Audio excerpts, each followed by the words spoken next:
Hello folks and welcome to OurGame. Myself Shane Stapleton, as always here with Michael Verney, and again we're straight back into it, Michael. We've got a huge weekend of GA coming up. Whatever about us being straight back into it, Shane. God help the poor old inter-county panels.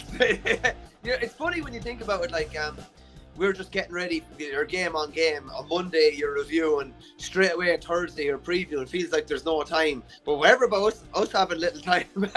Imagine the pressure being put on stats teams and video teams, let alone players and management and stuff like that. So it's fairly wham bam, thank you man. But sure, listen, that's part of the thing that makes it so great. And when you look at Clare and Cork this weekend, like they've no option other than to just get back on the horse after last weekend. And maybe it's a good thing. I was chatting to John Milan the other day, and he was even just saying, like, they lost an 11-point lead against Limerick in 2001, and that was it. They were gone, and they stewed on it all winter. So you get plenty of it comes around pretty quickly to get your chance to right some wrongs, in fairness. Yeah, okay. Well, look, I'll go through some of the comments. We've got Pat Ryan, actually, former Limerick hurler, and hopefully, I presume from his point of view, he wouldn't mind getting back involved again, the Doon hurler. Ray says Galway should win at home, especially with Mullen, Cody and Owen Murphy out. It's the Leinster final that's huge for Shefflin this year. Absolutely a must for Galway. Honda Treaty, says Sean. Niall Fogarty, I presume he's over in San Fran saying it's 8 a.m. here. Love the new start time. And Sean says there'll be some amount of sandwiches wrapped in tin foil heading to the Gaelic grounds on Sunday. Look, us, the Tipperary supporters, we'll just be hoping to be able to get home in one piece from Limerick. You know, it's a dark, edgy place. I have to say, like, I even still love it now, driving into Croker, and I will try. Like, if an Offaly or a Westmeath or a Cavan or that are playing, you will see a lot more owl fellas sitting on the edge of their boot with the thing up, with the cool box in the back and the flask of tea and that and the sandwiches. There's nothing like it, in fairness. And sure, listen, Shano, with the price of grub in shops now, they're dead right, more than ever, to be bringing their own stuff. Yeah, like if you went into a shop and you were buying a drink and now it has the stupid deposit on it as well, and you were to buy a sandwich, you're looking at a tenner.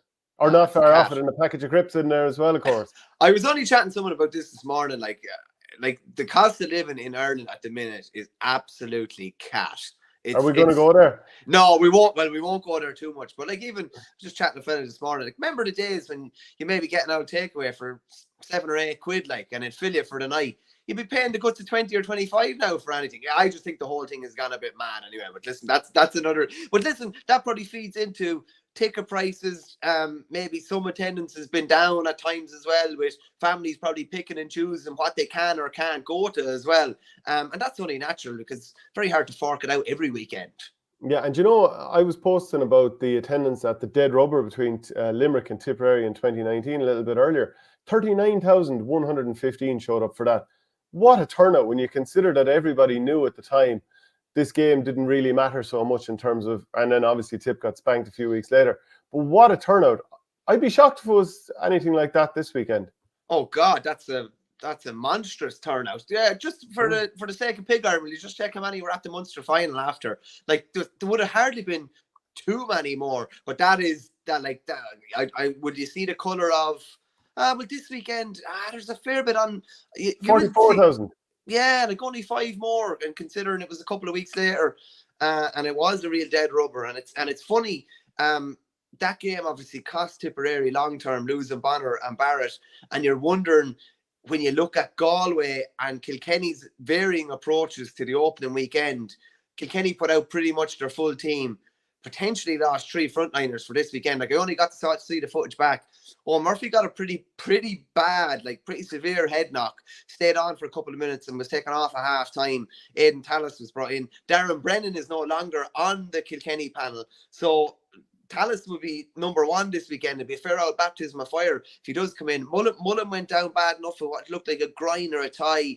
But the worst of them all was Owen Cody. Now, he looked in serious discomfort going off and tried to put his foot down, and didn't look like he had any joy. And there's rumours going around he was on crutches this week and he's waiting for an MRI. I'd say of the 3, he's probably the most likely to miss out. But I wouldn't be a bit surprised if all 3 miss out, because at the end of the day, and let's call a spade, if you're thinking it long game, and I'm sure Derek Lyng is, this is not a do or die game. It's not like Cork or Clare. It's not like Tipp or Limerick.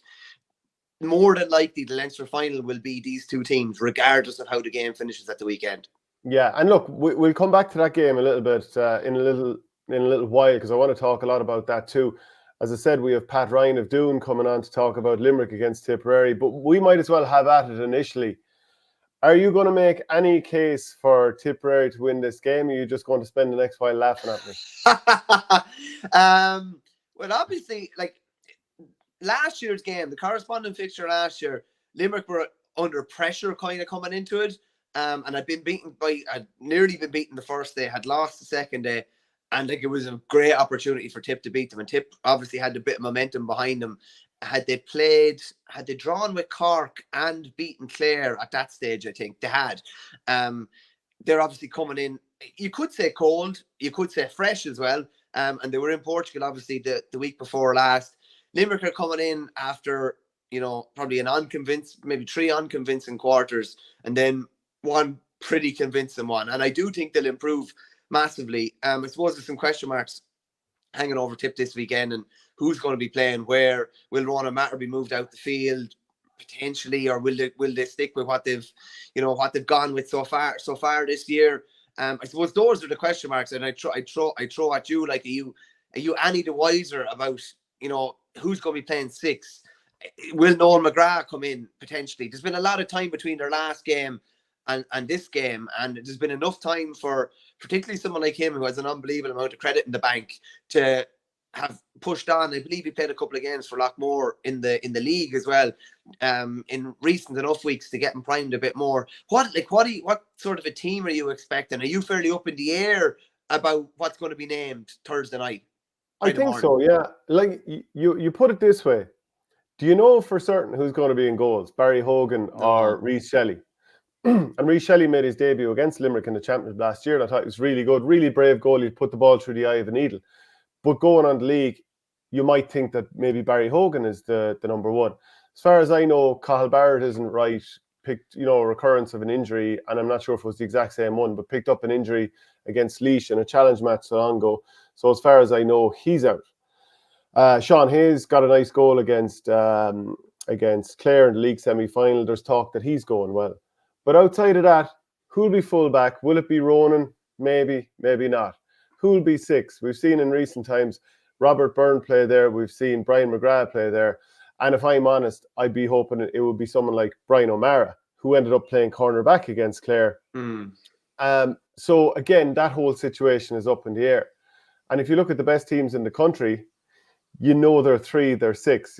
Like look at Limerick. It's always the same 3 and the 6. And you go back to the era where maybe Galway were very strong. It was always the same 3 and the 6. You've got that spine, even going up to Keane Lynch and Aaron Gillan, and obviously some players who play out in the wings. You can kind of hang your hat on. Will Jake Morris play inside or outside or float? You don't know. Who's going to be in the half forward line alongside Gerard O'Connor? You're not entirely sure. You know that you've got Alan Tynan, you've got Conor Stapleton, you've got Dan McCormack, who could be wing back actually and reprise his role, trying to mark Gerard Hegarty. Willie Connors, I would hope that he would start midfield. Owen Connolly should be right, so he'll probably go back into midfield, but you could also play him as a half-back. And this is the big challenge for Liam Cahill and his management team going into this weekend. Now, I'm sure the decisions have been made and probably were made in the last couple of weeks, injuries aside, because something could crop up. But he's going into this probably not entirely knowing how it's going to go. Like, when we went into the Limerick and Clare match last week, my whole talk was about all the games that all these Limerick players had missed. Did they have the right game time from the league? Were they carrying knocks? Was their form right?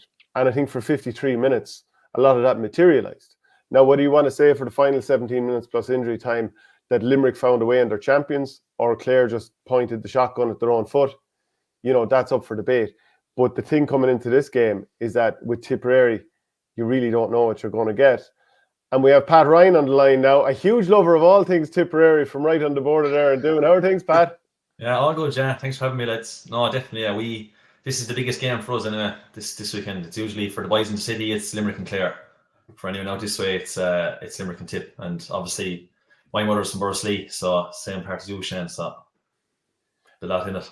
You'll have to tell people what the family nickname is, because there's so many Ryans in Borsley that everyone has to have a nickname to go with it. No, my father is Ryan here in Doon. My mother is O'Dwyer. Yeah.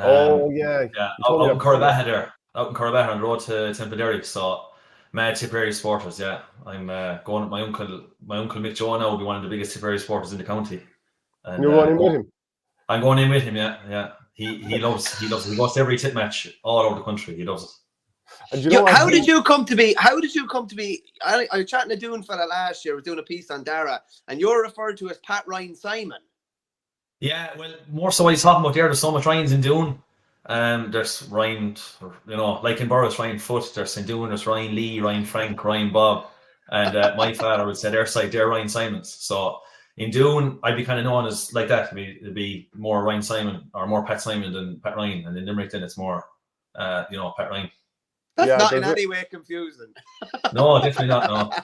No. You know what? Like there was a guy, this Polish guy who used to play soccer with us in Burris Lee there, and because there's so many Ryans or whatever, at one stage people started to call his name was Tomasz Grodzki, and people started to call him Tom Ryan Grodzki, just to get him to fit in a little bit. Pat, we have to come to the little nick by your eye there, and you were playing for Doon, and look, let's just put the picture up here. Yeah. You don't look too happy in that picture. What happened? Yeah, well, it was my first match back last night, our second league match, our second match of the whole year against Pellisgreen, another kind of local derby here, and they'd be known for pulling, wouldn't be on time when they'd be pulling, and just kind of happened. It wasn't the first one I got actually, and it was actually a friend of mine that I played with in school and with Limerick, Colin Ryan, that done it to me. So he's gone into the black book now. And how did you get on? Did you win? Yeah, we won by 9 points in the end. Yeah, it was a good game now. It's nice to get back at it. The fields are hard now as well and stuff like that, and we haven't an awful lot done. We didn't go back too early this year. It's nice. We're kind of more building it up than maybe the old style of going back in January and getting slogged and stuff like that. So it's looking forward to loads of games now. Just on that, Pat, was reading just something Gerald Hegarty said during the week. I think club teams have gotten a lot smarter generally, haven't they? They realise that when are you going to be playing championship? Probably early to mid-August. So like the split season, I think is great in that respect. I think it's foolish to go back, the first week in January when you're not playing championship until August. And I presume that would be the way that you'd approach it. You give lads a couple of months, maybe back early March or something like that, and ready to be flying come August, September time. Yeah, exactly. Yeah, we play championship now the first weekend of August. In fairness, Limerick have it always kind of set, and we always play the same dates last couple of years. It's great. So you're spot on. We come back, we'll say early March this year.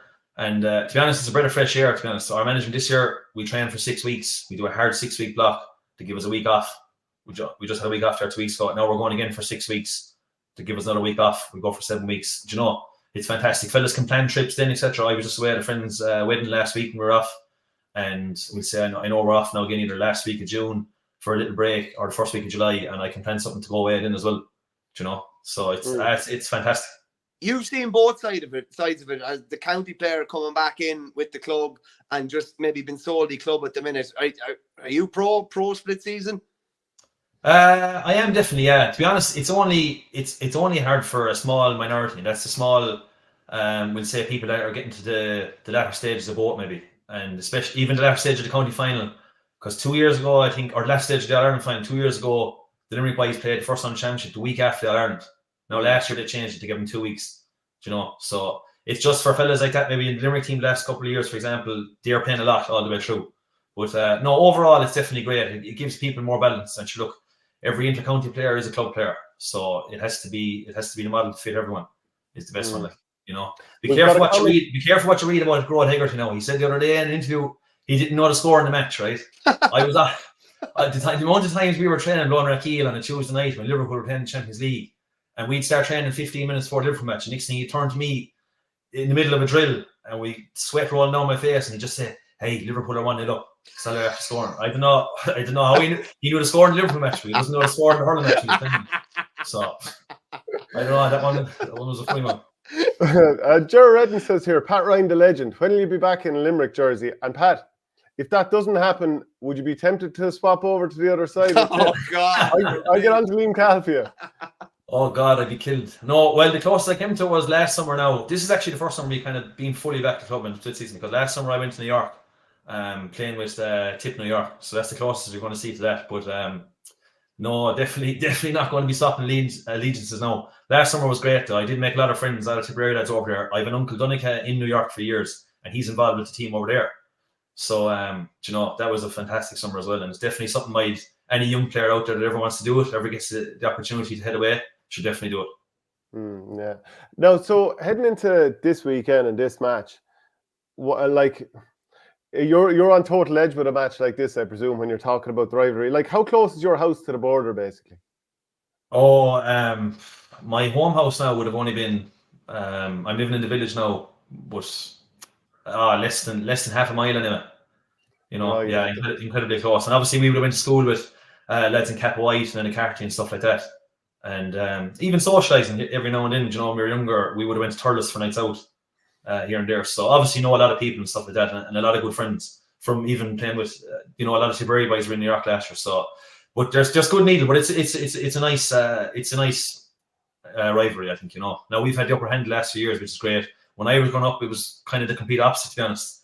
You know, we couldn't beat them from any age group up, but long may it last that we keep going and we're on top. Will it last? Do you think it's going to last this weekend?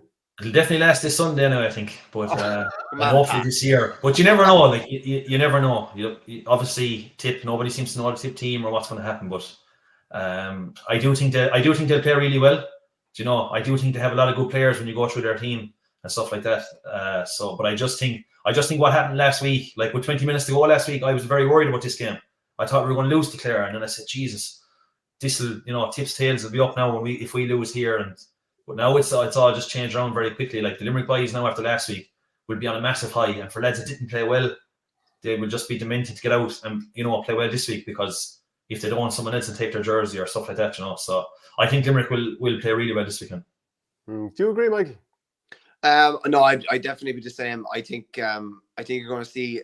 I don't think it'll be a completely transformed Limerick or anything like that, but I think you'll see little improvements all over the pitch, little things tightened up. You will not see the colour of the free count that you saw last Sunday. You won't see the colour of the wides you saw last Sunday either. It just, and sure, Pat, you've been in this position as well, when they haven't played a competitive game in a month, and it's just little small things. The hurl was a bit loose at different stages. They gave the referee, they gave Colin Lyons no choice a lot of the time. You won't see half that amount of frees on Sunday, and you won't see half the amount of wides that they had either.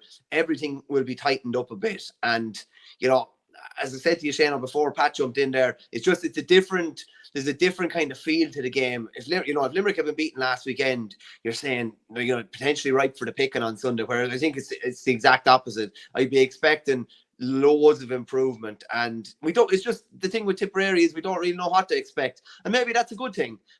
Maybe it's very hard for Limerick to analyse them as well, because they don't know who's going to be playing in different places, and maybe this is the opening day when we don't know who's going to be six, or we don't know what the makeup of midfield or the half hour line or even inside is going to be. Maybe this is the day that they could spring a few surprises, but ultimately, will there be a surprise on the scoreboard at the end? I can't see it.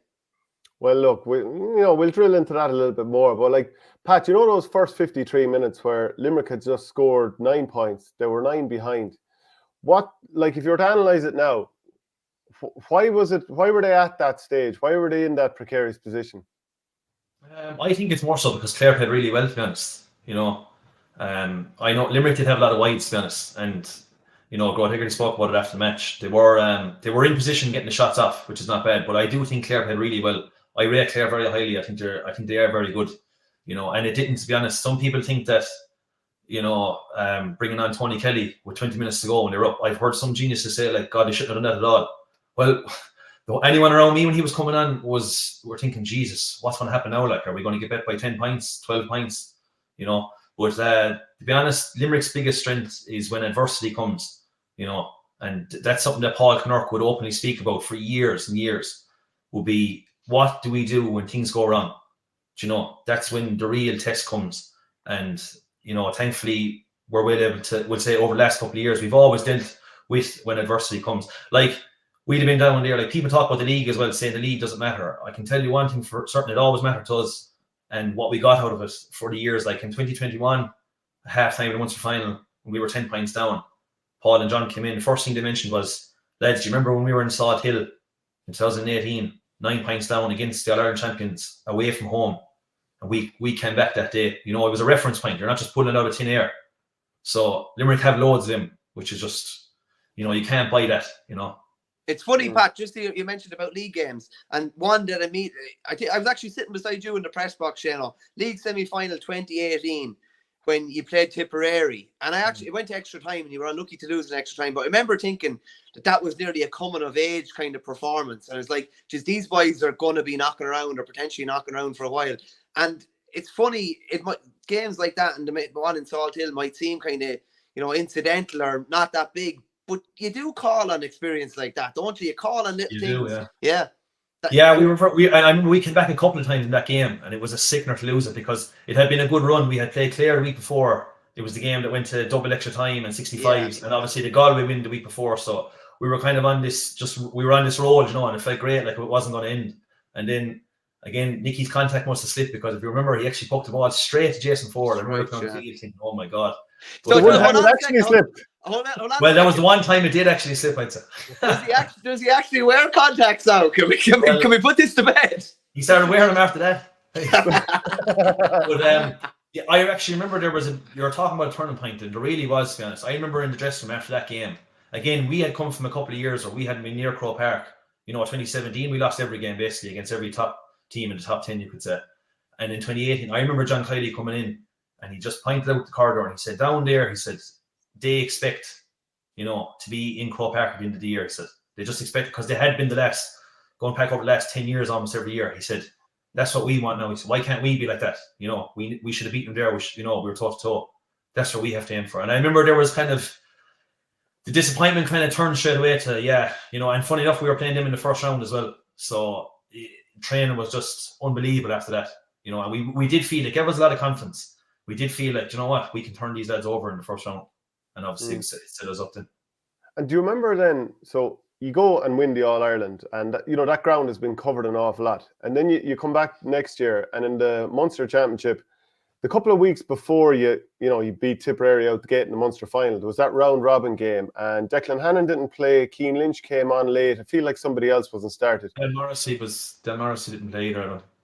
So that game, what was your kind of like, was there a little bit of a drop-off from you going into that game? Were ye not all guns blazing? And did it even bother you losing that round-robin game? No, we were definitely all guns blazing.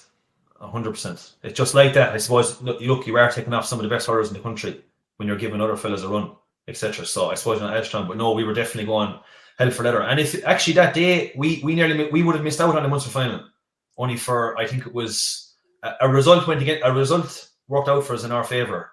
I think it was in Clare and Cork. Yeah. I think Cork had got a result. And I actually remember one of the Tipp, I think it was Brendan Maher said to me, we were shaking hands after the match, and he had just heard it. And he said, we'll meet you again in 2 weeks. And I had thought, oh shit, no, we finished third. But that was great, obviously, because then you get a chance to rewrite the wrongs. We were playing them 2 weeks later in Munster final at home. It actually couldn't have worked out any better. So no, it was fantastic.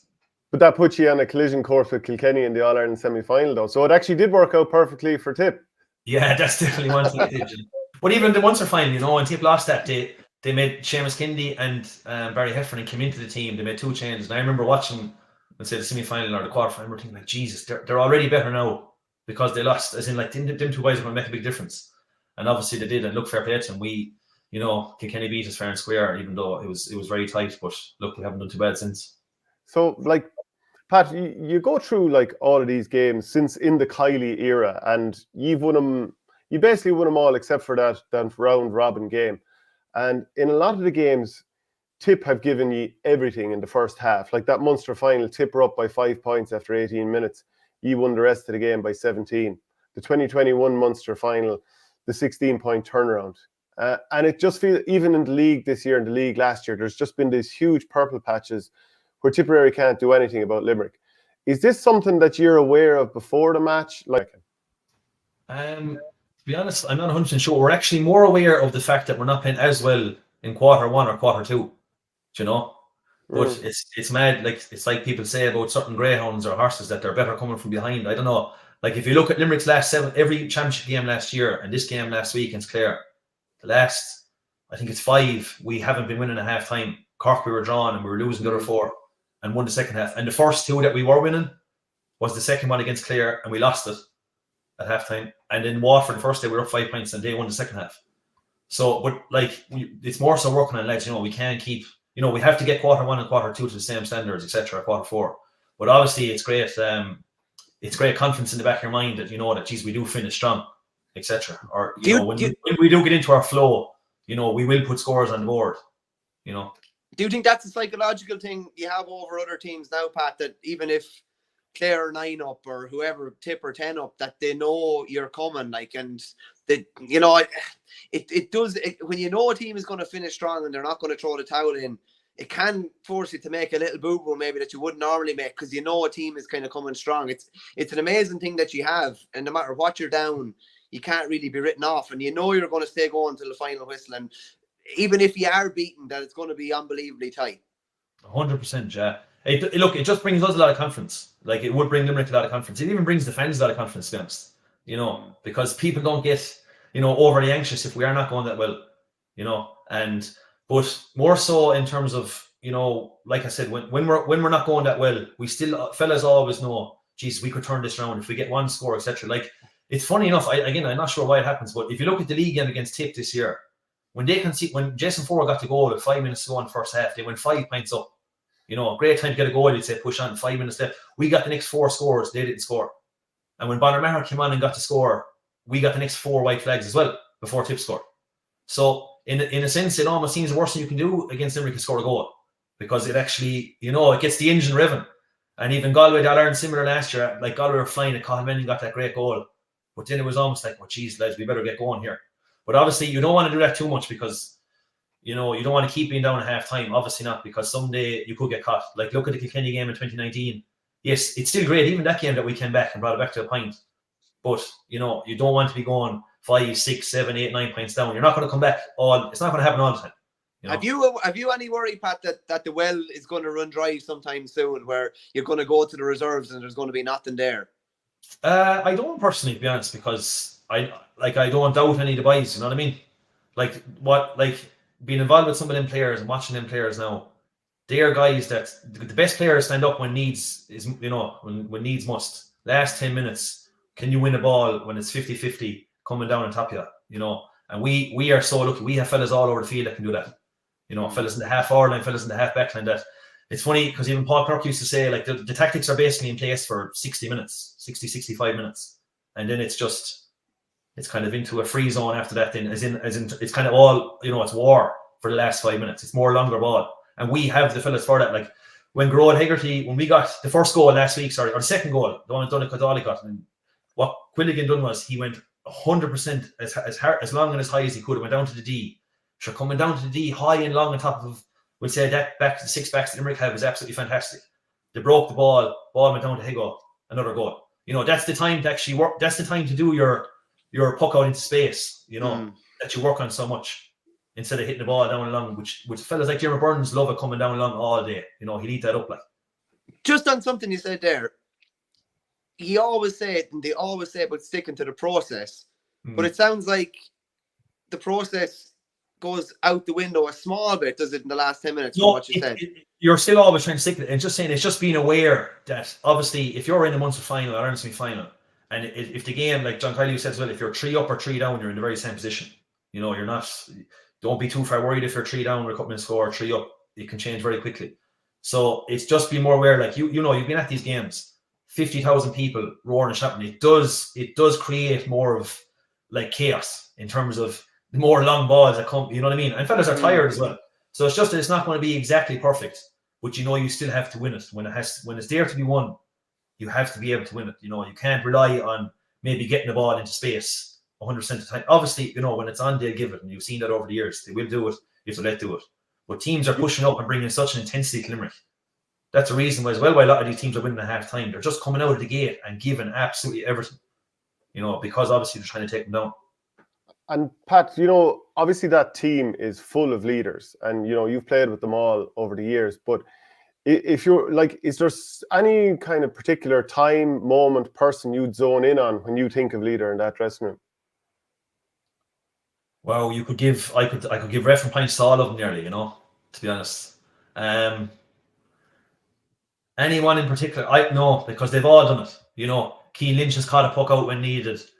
Tom Morrissey has put a Tom Morrissey against Kilkenny in 2018. Like it was just when Mm. Richie Hogan got that goal, I was like, oh no, yet again, here we are. Tom Morrissey gets the next 2 scores and runs it into the field, and he wouldn't be the quickest, like, you know. And he got 2 amazing. You know, he caught the puck out, coming down, got one, ran it into the field, got one. You know, there's so many different examples. Like obviously, Diarmid will get you a long range free. You know, Declan Hannon's point in the Munster final in 22 before Tony Kelly got to sideline, an amazing point. You know, absolutely amazing point. You know, 2018 when we drew with Cork below, which was a massive result because obviously Aaron had been sent off and it was working so hard, and Kyle got the point. But then to bring it to a draw, then Seamus Harnedy had a chance in the very last second, and Sean Finn got that block, that little block on it. You know, and then it was blown up. We'd lost that game, and Sean Finn didn't get that block. You know, so that's as good as any score you'd see down the other end. So honest to God, you're so lucky to have so many leaders all around the field, and even some of them to come on. So no, there's no worry about that anyway, I think.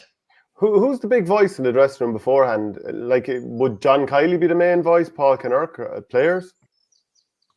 It's a mix of both, to be honest. Yeah, you'll have John and Paul.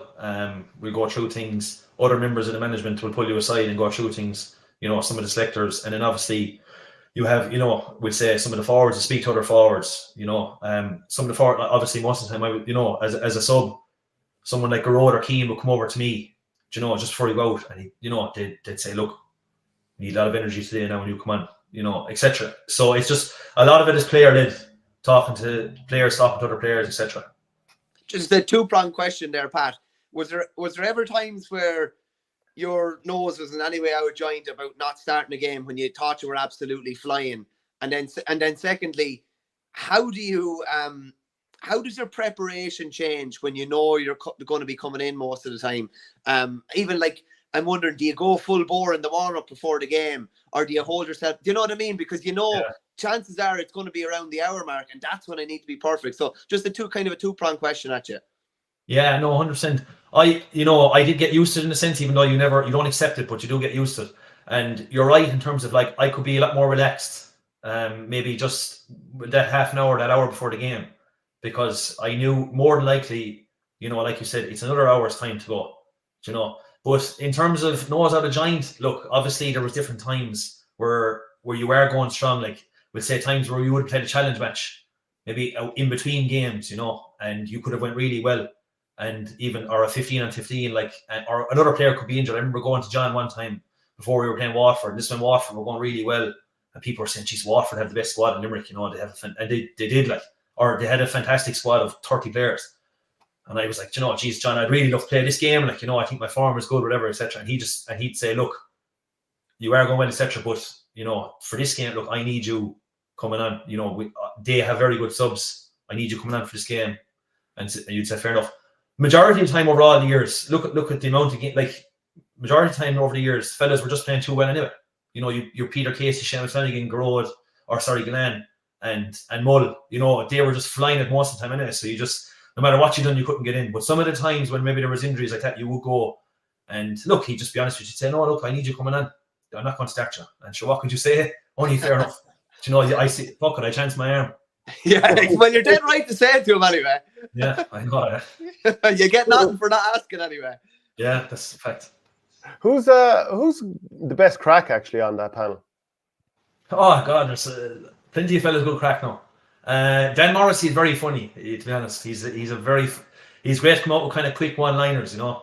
And you've definitely got stories here. I know you've got stories that you can tell.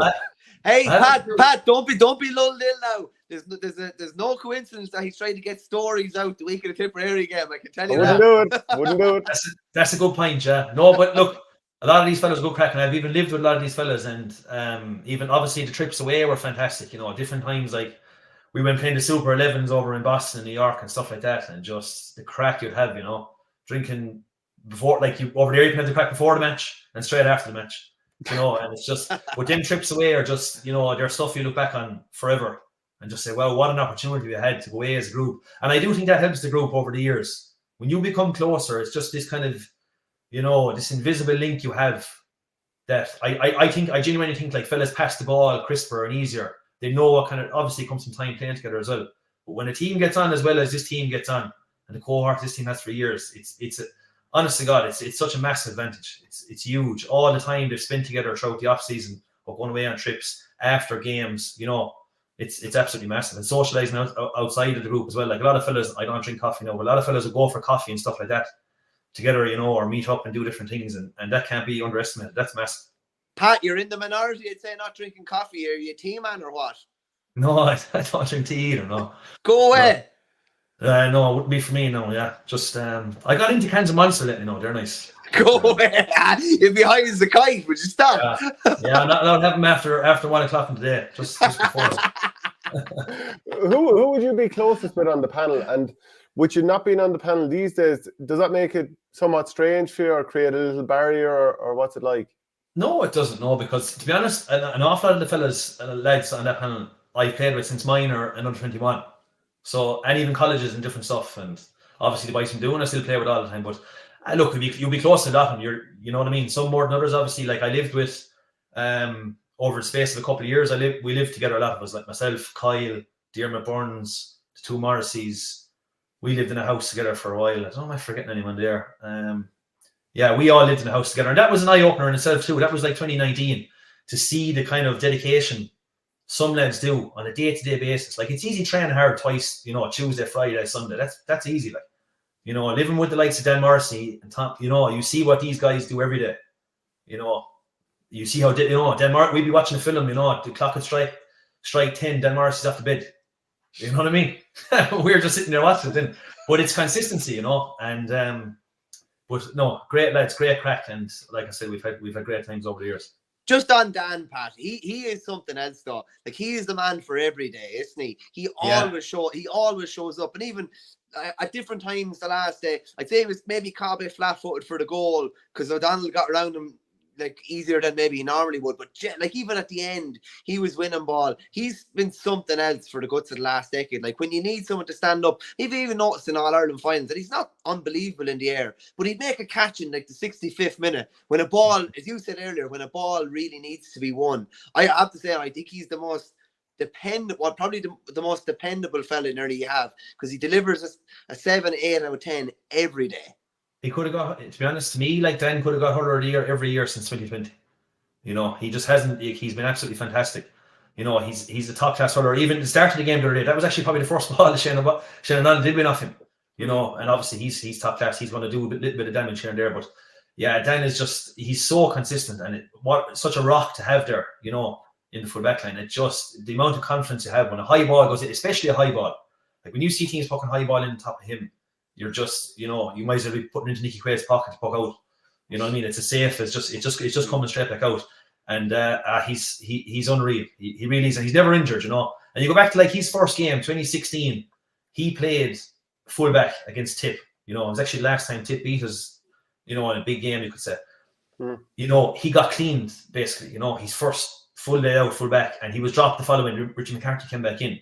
And I just remember like fellas saying, "Oh yeah, he's not going to make it." You know, this kind of crack. You know, you come back around, you hear things, and look what he done after. You know, and he's a serious player, and he'd be there. I think he'd be there for another 10 years. Honest to God, there's not an age. He could be there for a long time yet. Yeah, I totally agree with both of you. I think he's an unbelievable player. But Pat, in terms of those lads you were living with, the two Morrisseys and Kyle, I think you said, and I can't remember who else you said, Diarmaid but like. Diarmaid Burns. Any of them have any quirky habits, or who's the funny man, or did you ever go trying to snip Tom Morrissey's hair for the crack?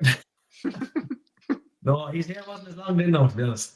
But Keane Lynch actually had a room in the house as well. He was just never there, to be honest. That's a quirky habit in itself.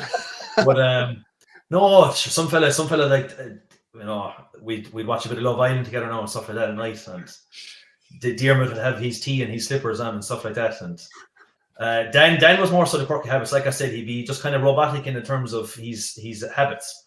You know, like he'd have a Nutrigrain bar at 10 o'clock every morning, you know, and he's at the tea break and back up, because he was working from home at the time as well as during COVID, and just kind of ritualistic. And you're just thinking, wow, but you can see how it helps, you know. And obviously eating clean a lot, you can just say, Jesus, he eats cleaner than I do. Like, I need to kind of brush up on this a small bit, you know, and just kind of follow this example. But yeah, plenty of fun. And after games and like stuff like that, fellas would come over, and that would be kind of the house that, you know, after months of championship game, we'd meet there fellas have a few drinks there and head into town, and great crack. No, not great for the neighbours, I'd say, but. And any memorable celebrations that went back to your house after any of these games, or just in general, some of the great days, like, does that stand out where maybe you'd have a group sing song, or you'd all head off somewhere together or something? There's so many. Even when we were talking about that league campaign in 2018, geez, there were some of the best nights out of my life, honest to God. We went out, the time we played Galway above, when we got out of 1B, you could say, and came back and bet Galway. Geez, we didn't get home till about 2 o'clock in the morning. We stopped in Tuam and a couple of other places. We gave 2 hours in a pub called Joyce's. We all walked out to the bus at one stage and we went back in. And even the following, a lot of us were in college at the time as well, and we were playing Clare the week after. And then the Clare game was actually moved to the Monday night because of the snow on the Sunday. And then sure, Monday night in Limerick is the big college night in Limerick. So we all went out then again. And but the management team would be great in that sense. Like, even the Munster Championship games, you wouldn't go on a night out, we'd say, if you'd done a match for a week, but you'd always have a bottle or a can in the dressing room. You'd come back in and there'd be a drink to have in the dressing room together. You'd spend 30, 40 minutes having a drink together and then head away. But like, if you had a break for a week, then you could have, or 2 weeks with that gap week, then we could all head out together.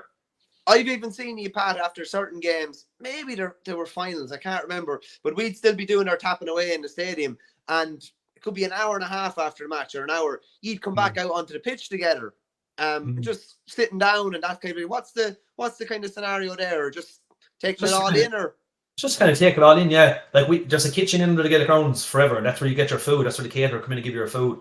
But this management got a keg, put in there or something like that, because like that you can stay there instead of rushing off after a big game like a Munster final. When you go into the town, it's chock-a-block. You know what I mean? No matter what bar you go to. So it's just nice to be there for a couple of hours in your own company before you kind of hit the madness and everyone, meeting you and having the crack with you and stuff like that. So it's kind of the calm before the storm, but they're some of the best times you'd have now, just kind of sitting in each other's company. For some fellas going through the match and some fellas not talking about the match at all, and some fellas slagging fellas that could have missed the score, or, just having the crack. And they are definitely the best days you'd have.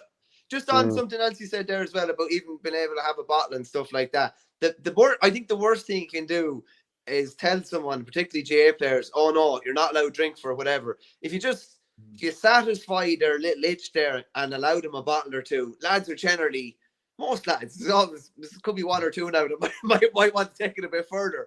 But usually, rather than, a blanket drink ban or something like that, you're after playing a big match, a bottle or two after, go home, get a bit of grub and head on home or whatever. I think you're in a much better place mentally even, and you feel like, okay, I've earned that and now I'll reset and go again.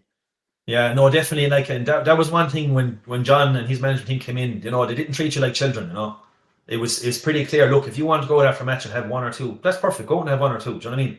But obviously leave it at that.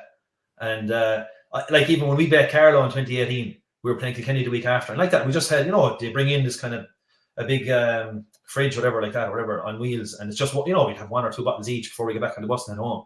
And I remember one of the Carlow boys walking past us, we'd seen us with a bottle in our hand, and they go, geez, Les, do you know you're playing Kilkenny next week? He said, in the quarter final. We just said, yeah, let us worry about that now. You know what I mean? But that, again, it just brings fierce enjoyment. And I hear different things. Maybe it's more so football coaches. No, I'm talking about not enjoying it. Jesus, I enjoyed it. Okay, maybe it's fair enough if you're winning, but I enjoyed it for the 7 or 8 years I was there. We always enjoyed it, And it's important as well, though, regardless of whether it was Carlow or whatever. Like when you win, even just a mini celebration, like just something, you can park it a couple of hours later. Like we got no championship win in 18. In 17, in our first year, and even the league game, we lost to Wexford, who were the only, would say, top 9 team in it. We won no game, and even in 16, I was on the panel as well. We lost to Dublin and Clare. We bet Westmeath. So wins weren't easy to come by. You know what I mean? And you need to celebrate every single win you get, because if you don't, what's the point? Even if it's just that half an hour together, having the crack together and basically acknowledging it. Pat, there's a couple of Q&A questions that I'd love to run by you. Normally this is a sign that a conversation isn't going well, but it's actually because you're giving good answers. I want to keep the momentum going. Who's your favourite current player to watch? And they can't be from Limerick. That's a good question. I always like watching inside forwards such. Your man Alan Connolly seems really good. He just has this directness about him. I love fellas that are direct, and he seems really good. He got a class goal last, and goal scorers in general. Shane O'Donnell as well. So the two of them. I've seen more Shane O'Donnell, so I played against Shannon as a minor, and he was always a massive goal threat. So fellas that put their head down. Who's your favourite player of all time? Richie Power. Richie Power, okay. What's your favourite player from another sport, or someone you admire from another sport?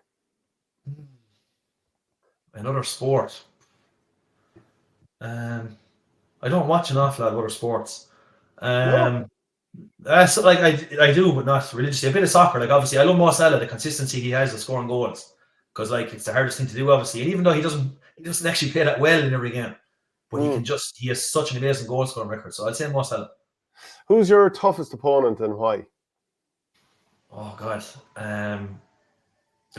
in training it was always Rich English, be it county or club. I never got away from him. We finished up at the county and I had to go back to the club. And God, you'd earn every score off him. But anytime with Tipp, even Liggins, marking Paddy Maher he's just honest God, he was unbelievable. His reading of the game. Obviously his strength was just something else, and he's hurling. But the way he'd read the game, he could leave you. Some backs are waiting to see what you do. He could leave you and head to get the ball. And Paddy Maher was definitely up there. Yeah. Just a quick one, Pat. You mentioned Richie there. Is Richie far away from potentially featuring? And by all accounts, Dara's going to be back for round 3, I think. Is he? I'm not 100% sure on Dara now, to be honest. I wouldn't even ask him, to be honest, because he probably wouldn't tell me. Richie is more or less, I think, again, another fella that wouldn't tell me if I asked him, to be honest. But I think he's due back 100% very soon. He's a guy that trains incredibly hard. He'd be the toughest trainer in there in terms of just non-stop every day. He's unbelievable. Obviously for our club, he was an awful loss to us last year, and it's his second time doing it, but he'll come back stronger than ever. He's in great shape. The last time I saw him, I'd say he'll be back. I'd say he could be back now, to be honest. He's probably back fully trained the last maybe 2 weeks. I knew it was around this time of the year he's due back, so hopefully he'll get back into the squad as well. And how good is Adam English? Excellent, yeah. He done brilliant last night. I was delighted for him, because he made a massive impact. And I thought myself he wasn't too far away from starting, because obviously Peter being out, I thought maybe he could play in there. But obviously, sometimes when you can fill different positions, not that it can go against you, because all you want to do is get on the field. But obviously he's good out in midfield. I do think as the years go on with Limerick, you will see him more as a forward, because he's kind of he's an electric forward, and I do think, be it at 14 or 11, as time goes on, that's where we'll see the best of him, because he can be he's just, if he gets the ball inside the 45, he has goal on his mind, and he has electric pace as well. So what team do you most like to beat? Oh, Tipperary. Come on. You didn't even need to answer that one. Not even close. If you were to just narrow it down to one, who's the joker on the Limerick panel? There's a couple of good ones. Cian Lynch is always never taking anything serious, ever.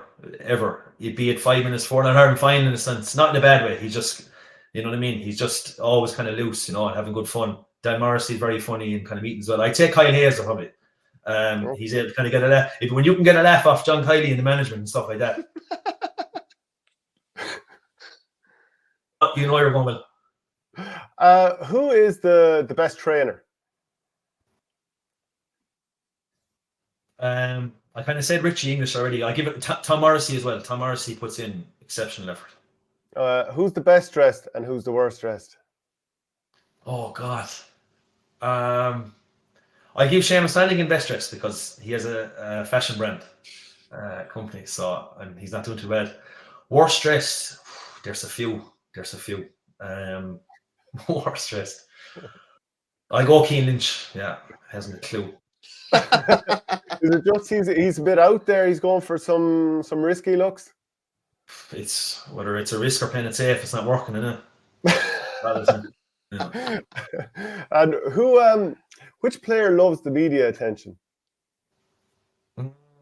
There's not many in there, I don't think. To be honest, there's no one jumping out now.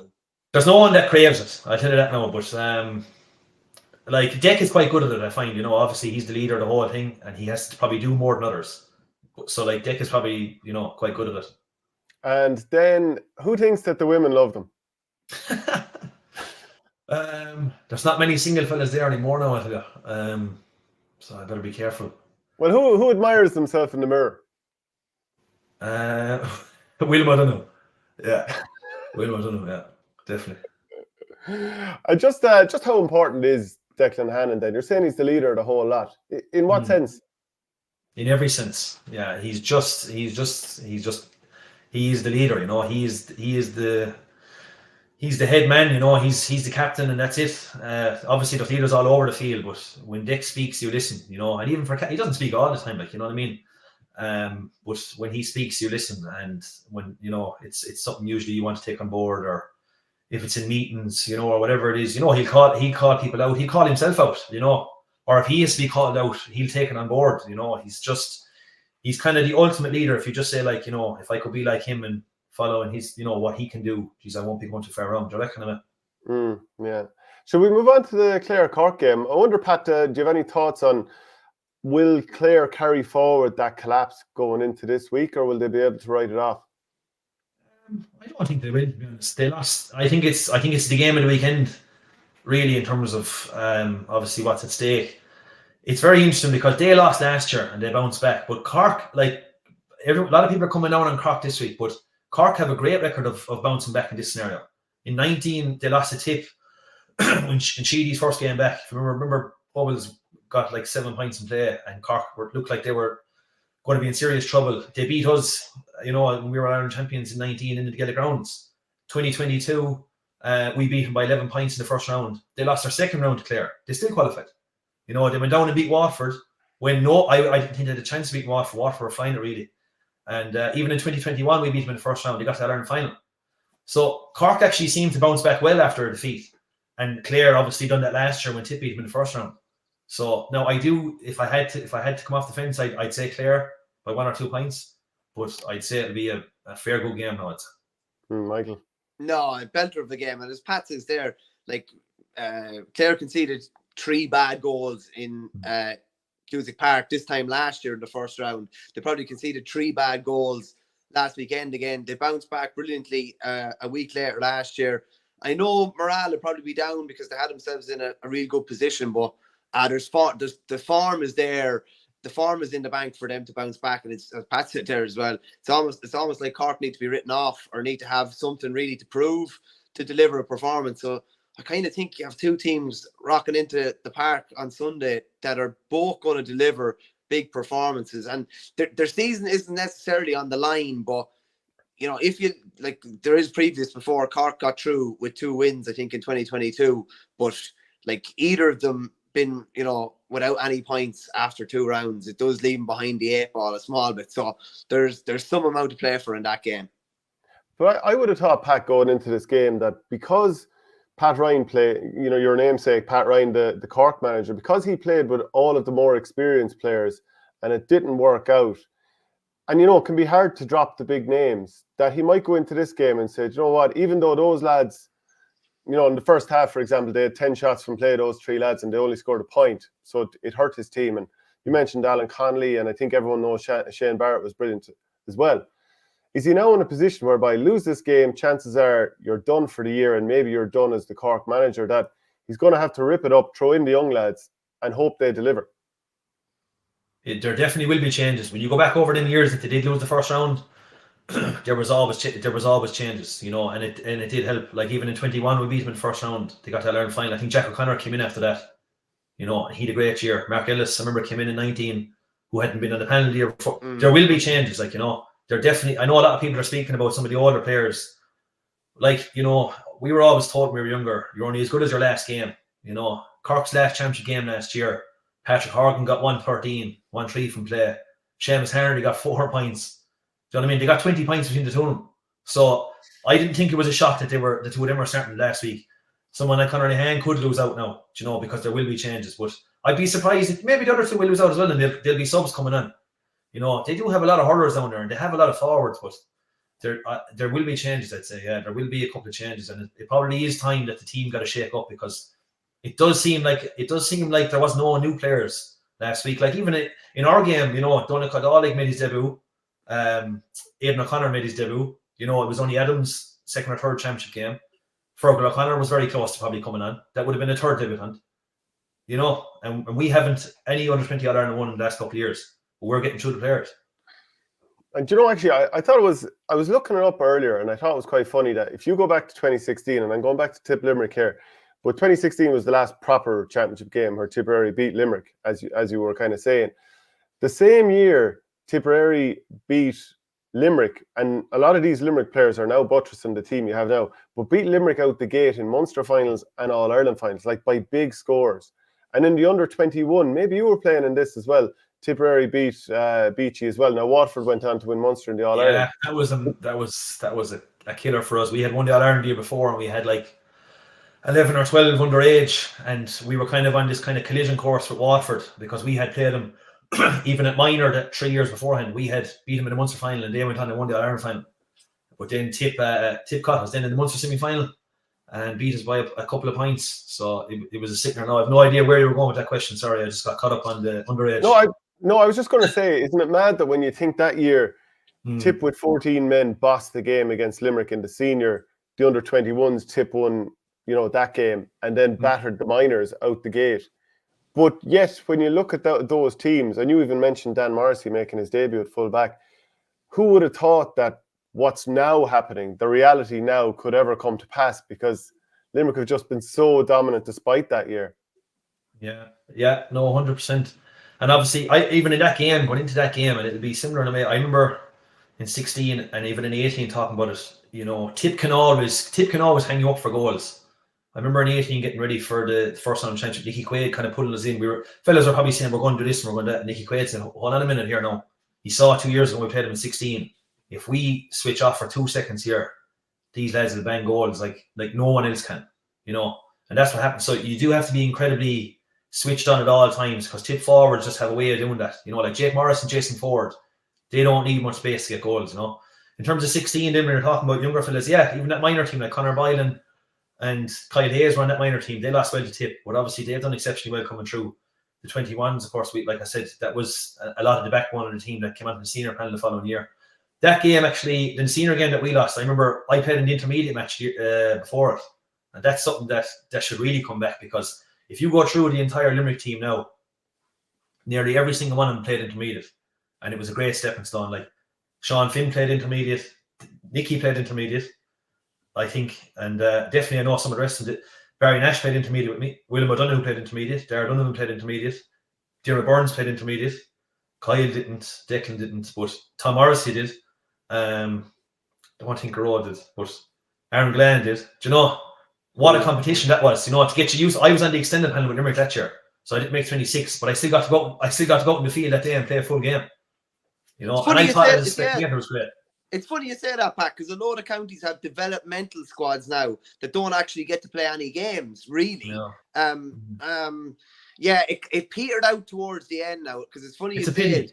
Yeah, because Tom Condon always says that's how he got his place on the senior squad. He said Kieran was playing fullback, and Kieran used to do the smart thing, and then he'd throw the ball out to Tom, and Tom would drive it up the field, and he basically said he got called into the senior panel as a result. Barry Hennessy was actually in goal as well on that team. Right, I remember they got much of the final. Donald O'Grady, one of our best ever players, who captained Limerick and he's selector now in 2013, he played 4 years intermediate before he played senior. So it's just a pity. I think it was a great competition. Great for fellas like me at the time in 16 who couldn't make the 26. And obviously there were some fellas who weren't involved in senior panel at all. That you still got to have this game. And I remember we bet Tipp that day. We were in the Munster final, and I was thinking at the time, Jesus, I don't know. No, I want to play. I'd want to be on the 26 next day. I want to play the intermediate Munster final, but we lost after extra time to Clare. It's funny you say that because there was big enough controversy in Kilkenny in 2010 when they were going for the 5 in a row. When Cody pulled, who did he pull? He pulled O'Guinan in his one, and he pulled somebody else as well. And neither of them featured, I think, on the 26 or came in. But Kilkenny lost the intermediate All Ireland after. And it's funny you say as well. Niall Gilligan was finished playing with Clare and went back and played intermediate and won All Ireland intermediate with Clare. And I know he would say that that's one of his, one of the best things he won because he was at that age. But yeah, it's kind of something. It's the way with GA. Things seem to drift away now. When the old players used to come back and play like Kieran did, I can remember as a young fella, because you'd always be going with your parents, like my father, into the pub beforehand. But fellas would leave early because they'd say, "Come on, Kieran Carey's playing with the intermediates." Do you know what I mean? Yeah. Like imagine if the intermediates are playing now in Watford and John Milan was playing. Maybe. It'd be great. Like, it would be. Playing alongside Yeah. Youngfled, that could be playing senior then the following year.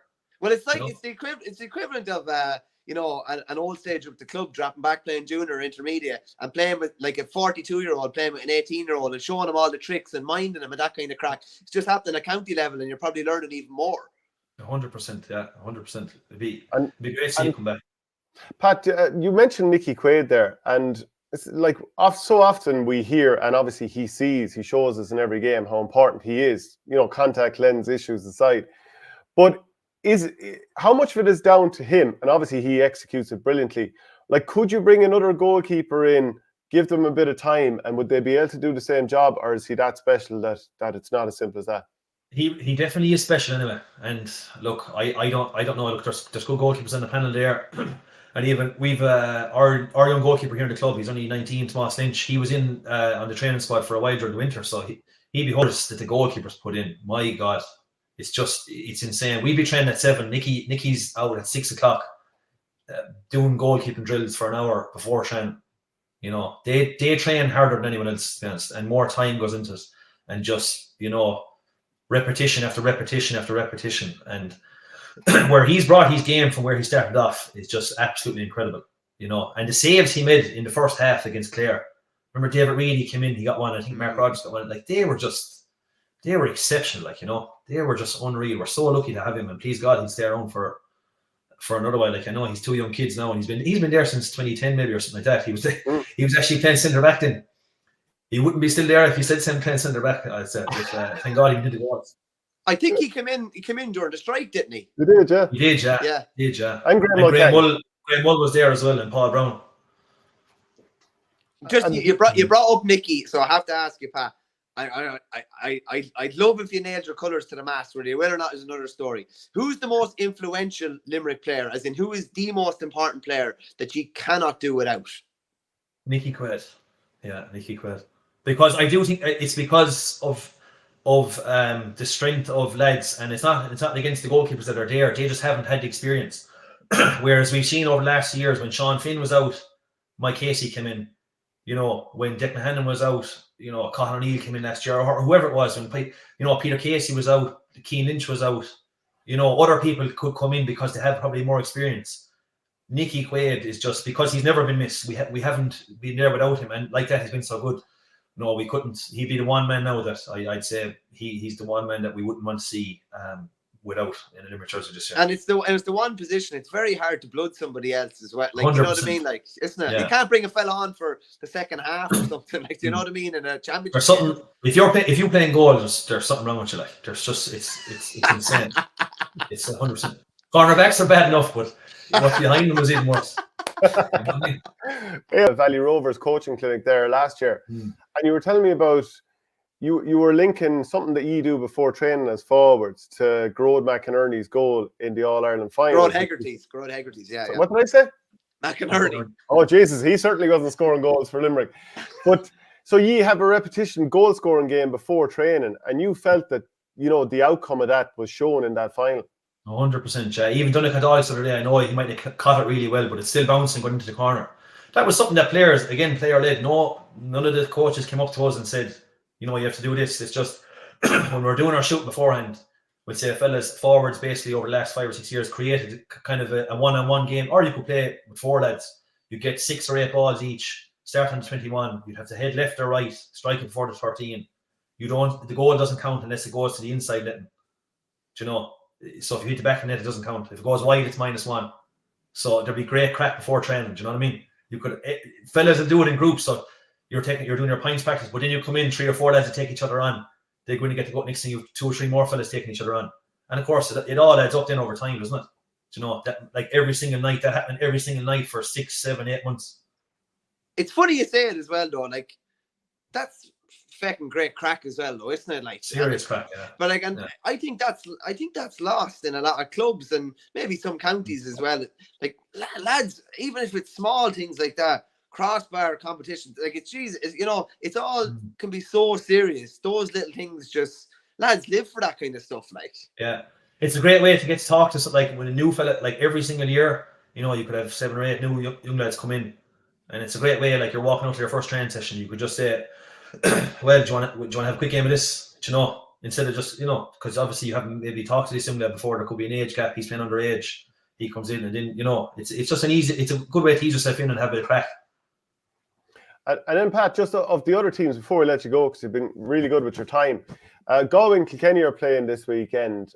Outside of the Munster teams, and maybe you can bring Waterford into this as well. But like, who do you see as the teams that are in the mix alongside Limerick? I personally think Galway are very strong this year. Now your man is it Kevin Cooney full forward is some lot. He seemed to me like a lad that was building himself to be a serious full forward. Kind of a good paw on him, etc. But he probably will be back by the time All-Ireland semi-finals come around. I do think Galway will go well this year, so I think they'll win Leinster. They've Dublin and Kilkenny at home. Kilkenny have never beaten them in Galway since the Leinster thing started with home and away. So I think they'll win it. I think they'll be in the Leinster final. I know it's a toss of a coin maybe if it's themselves in Kilkenny, but I do think Galway will win and be in an Ireland semi-final, and that'll be a good way to maybe get into the final. So I definitely have Galway up there. Clare, I think Clare are the second best team in Ireland. I'd probably go Galway third, more predictive than anything, because Kilkenny could have had their chance for the last 2 years. Maybe they will get there again, but it's not easy to get to 3 All-Ireland finals in a row, without winning the first 2. Maybe they will, fair play to them. Other than that, then obviously anyone else that comes out of Munster will give it a fair battle, obviously. Like Waterford are dangerous now, They've a home game now against Tipp. Next time if they win that, they probably will get through, more than likely. And their tails will be up now. So it's definitely Limerick aren't going to walk away with this thing at all. Their adversity will come, and they will, maybe lose a game or take a game to extra time or something like that. But it's going to go really, really, really, really close, I think. Michael Latin, before we let him go? No, I think we've taken enough of his time. Hey, there's a bit of a Paul Mescal to you, I think. Did you ever get that? No? I get it anytime I leave Limerick, someone says, no one Go says to me Limerick. Yeah. Walking down, I obviously gave the summer in Manhattan last year, and the amount of times, I'd say about 10 times, I'd say. Well, you hardly said no. I'd say so. Sometimes I just say, look, he's my cousin, but I don't like to tell people about Paul Mescal, Paul Ryan Mescal. I'll take it. Well, I've been called worse. And you might be again on Sunday if I bump into you at the Gaelic grounds. Yeah. Oh, are you going, yeah? I am going down for a dose of disappointment. Yeah, Jesus, yeah, because you haven't been following it too well for a while, so. That's the job. Show it in, mate. Yeah. Pat, brilliant. Thanks very much. Hopefully see you around Bird in the next while. Yeah, I'll definitely see you. I'll see you there soon. Mind yourself. Thanks, Pat. Good luck. Okay, well, that's definitely gone down well. A lot of people putting in comments there saying so. Colin Cronin, best interview I've heard in a long time. Catherine Coughlin, well done. Pat, Crackety Ash, excellent again as a guest. So, look, excellent to have Pat on there. That was definitely enjoyable. A very entertaining show. Some great little insights, and there's great humour to him as well. But it's great to... you could say he's giving away some secrets, but he's not really. I don't think so. But he's giving us great insight into because you just want to know what different lads are like, or what makes different lads think. And does it, like what Pat said about Dan Morrissey, there's a reason why he's early 30s and absolutely chiseled. Like, do you know what I mean? There's a reason. He's obviously following kind of rituals and keeping himself in serious order. But no, it's great to get some insights from Pat there. Yeah, and just going back to that Cork Clare, I know I'm focusing a nice bit on the veteran players and all that, but maybe that's probably PTSD after I felt Tipperary did that for too long just a couple of years ago. And I do feel it's something they need to address. But like individually, those players are excellent, but it's just playing all three of them together. Now, you could make a case that they could go out, name the same team and win this weekend. But if you're Pat Ryan, what would you want this weekend? And like, should Tim O'Mahony come into the mix, for example, as well? Well, the thing about, I was really looking at this with Tim O'Mahony. Tim O'Mahony didn't feature at all the last day. So how far down the pecking order is he? It was weird as well. Just on Waterford for a second, Jack Fagan must have started warming up around the 45th minute, between 45th 50 minutes, and he never got on. And it's an awful position to be in when Waterford win the game and you're looking like you're going to be first sub in and you never get in at all. So I don't know what sort of headspace he's in going into the next game. But Verney, I've been in that position before where you call a lad over and time to get ready, and then something happens in the match and you're almost like, my mind has changed a little bit, but I've already told this lad to warm up. it's a little bit of a tricky one, to be fair. I don't know if you've been on either side of that before. No, yeah, you're going to make a straight swap that makes sense at the time, and then all of a sudden, someone goes down, or someone's gone from playing okay to after making a couple of boo-boos in a completely different spot, and you have to rejig your team. It can easily happen. I was very surprised he wasn't playing in the first place. Now I have to say, and obviously he's a very, very good sub to bring in.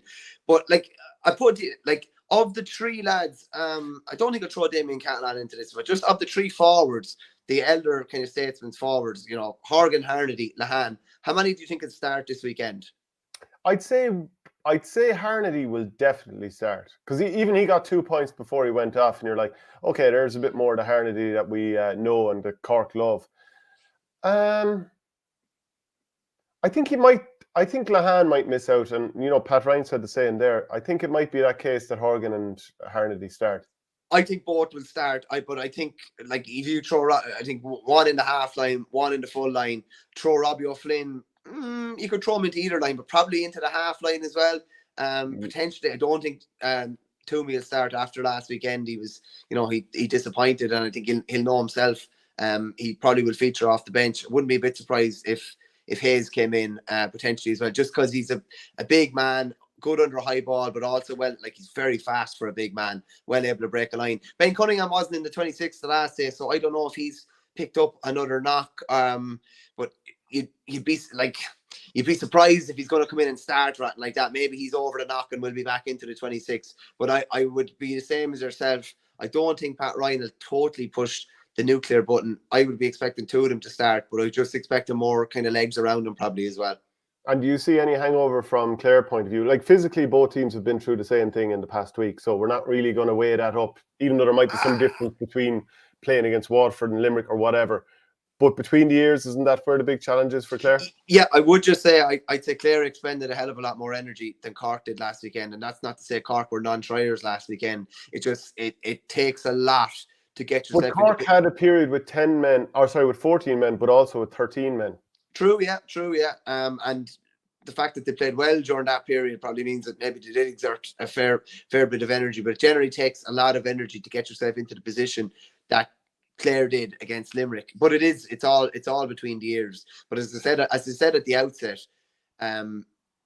there's no choice but to get back on the horse straight away. You don't have time to feel sorry for yourself, and you just have to go again, because as bad as it was for Clare to lose last weekend, and as bad as it was for Cork to lose last weekend, that's all completely forgotten about by Sunday afternoon. If you're able to get a result and you're back on the horse again and you're ready to go, and another win, and you're probably in an All-Ireland quarter-final. I wonder, will they just start Tony Kelly this time, or feel like he played 20 odd minutes the last time, looked sometimes sharp, sometimes maybe not as influential? Probably it's a bit strange, really, when Limerick were sitting so far back, that he wasn't maybe himself deciding to forage or deeper down the field and maybe get a couple of long distance scores going. I suppose he will start, and generally I'd expect an open enough game against Cork, and you'd expect him to do a bit of damage there. But I still see it being a puck of a ball, and gun to my head, I'm going to say Cork are going to win this game. It is a puck of a ball in it, I'd say. Clare's season is on the line. There's no holding back Tony Kelly anymore. You'd 100% throw him in from the start. I think you have to.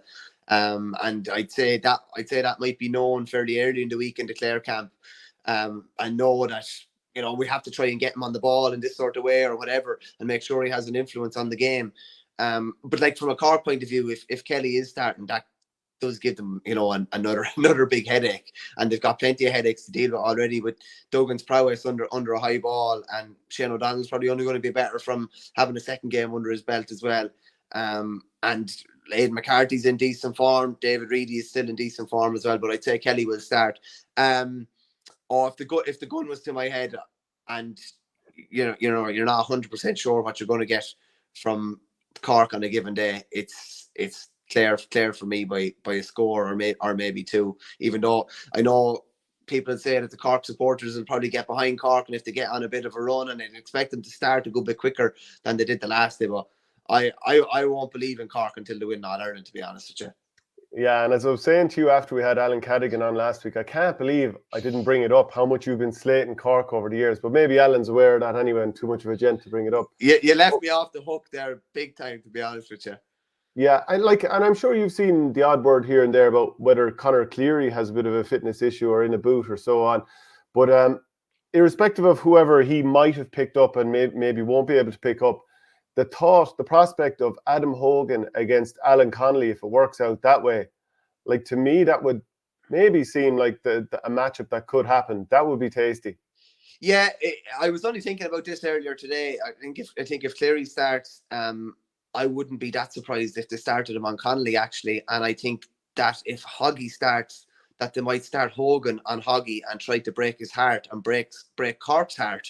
Because if Hogan came out with 2 or 3 balls like he can ahead of Cork's marquee man, and Horgan got lifted after 50 minutes or something like that, and Hogan is a rash and he won't get away from him and he won't get handy scores off him. That was just something that came into my head today, that could be a real heartbreaker for Cork if that was the matchup, and Hogan got the better of him. And just back to the Tipp game again, I had a bit of a blazing row with Shane Brophy on Tipcast yesterday. Now, we made up afterwards, but it was about like, how would Tipperary go after this? And, do Tipperary push up on the puckouts? And if they do, obviously Limerick will try and find a way to manipulate the half-forward line to create space to bounce puckouts into, and no better team to cause you issues there. But if you're Tipperary, how would you approach this game? Would you press up on the puckouts? Or like the Munster final 2021 when Liam Cahill was over Waterford, would you drop off a little bit and try and invite them into traps? Or does that even work on Limerick anymore? Oh, I don't think you can do the same thing for the whole duration. But I think for like Tipp don't lack energy, and they don't lack kind of speed and conditioning, in my opinion anyway, to get up and down the pitch. We keep collapsing mid-game against Limerick over the last number of years, so that might say the opposite. So you would say that they should press for a time, sit off for a time, and get some oxygen back in, potentially press after the break again, and then sit off for a period, rather than going gung-ho the whole time, as in you're kind of conserving and you're kind of asking them to do something different, I suppose. You're throwing a different question at Limerick, I suppose. That's what you're saying. What I'm saying is I think that's the biggest conundrum coming into the game. Like the thing that was, one of the things that was very damaging for Tipperary against Clare in the league semi-final was how poor we were under the puckouts going in both directions. And in a game that probably lasts 80 minutes when you include injury time, there are 80 puckouts. Like, I've gone through a lot of the stats of some of the recent games, and there's around 80 puckouts every game. If you're not good at them in both directions, you're going to be under an awful lot of pressure. You can think that, yeah. Every minute there's a set piece where you're under pressure. So that's got to be something that you've got to rep to the max. And obviously Tipperary are away in Portugal.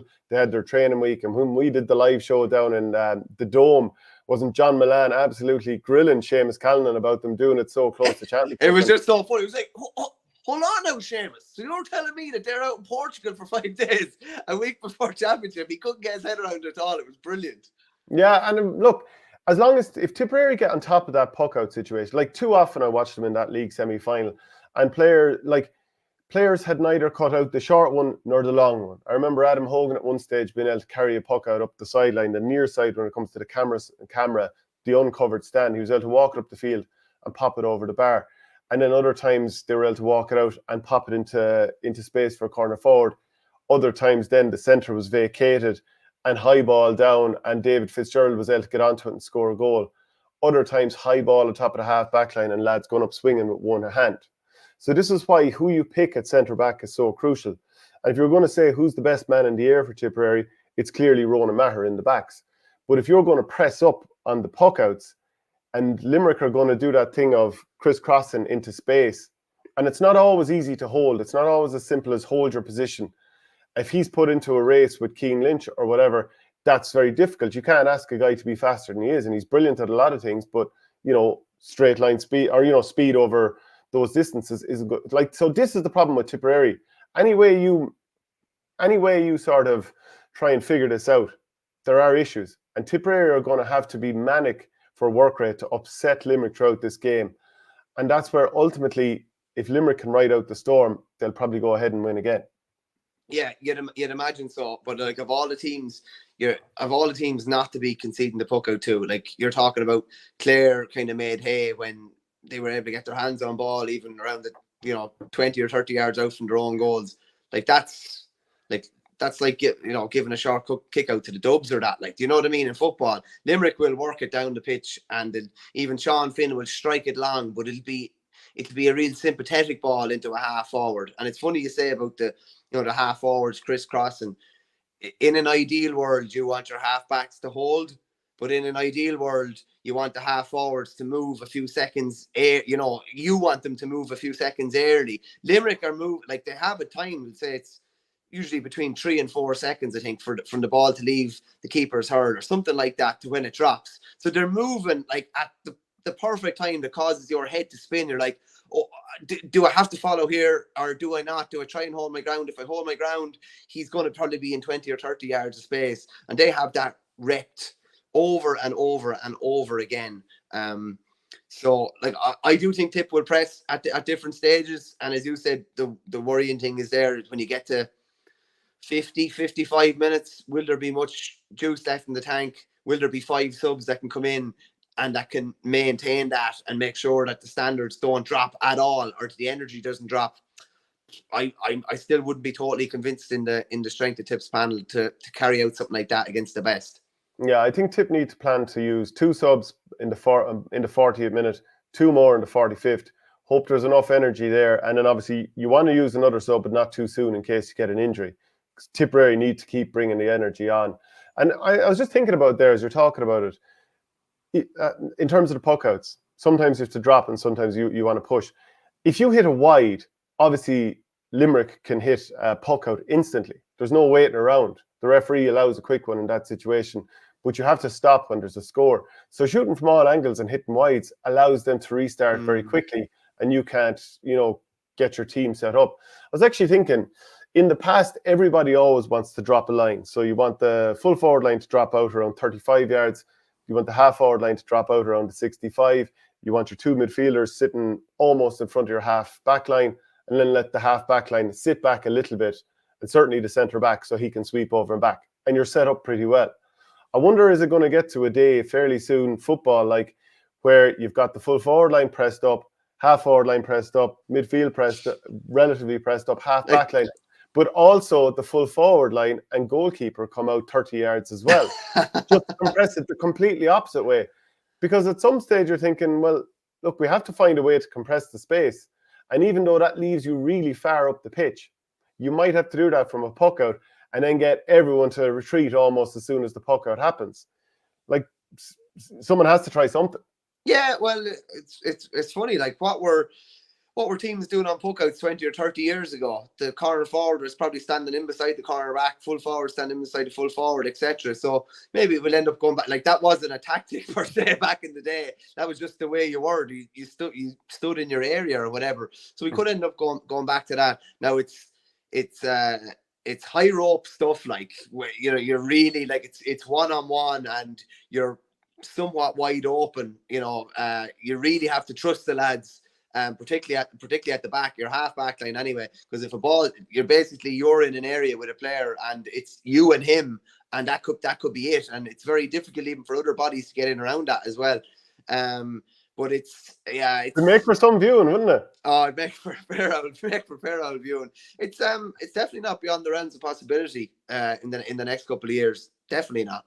And what do you think then in terms of some of the Leinster games this weekend? Antrim are at home to Wexford, and like just the last couple of years, Wexford have dirtied their bib a couple of times. They would have expected, you were there when they lost from 17 points ahead to Westmeath last year. They drew with them the year beforehand. 2021, they lost to Antrim, or did they draw with Antrim up in Corrigan Park? They either drew or lost to them. I can't remember, but they drew in the league. Yeah. They drew in the league up there. Sorry, I had that wrong. Like, Antrim lost by 32 last week, and the scoreline was bloated really badly, I thought, towards the end of the game when a black card and a penalty, which I felt didn't need to be given against them, was given against them. And also, when I was looking at some of the game, at the start of the game, they should have been given a black card penalty, and they weren't. They were just given a free. And I'm like, this does seem to come against the smaller teams a little bit too often. And what maybe could have been an 18 to 20 point loss is bloated out to a 32 point loss, and we're all talking about, Antrim being in the doldrums all of a sudden. I mean, that's a slight exaggeration, but that's very hard on them, I felt.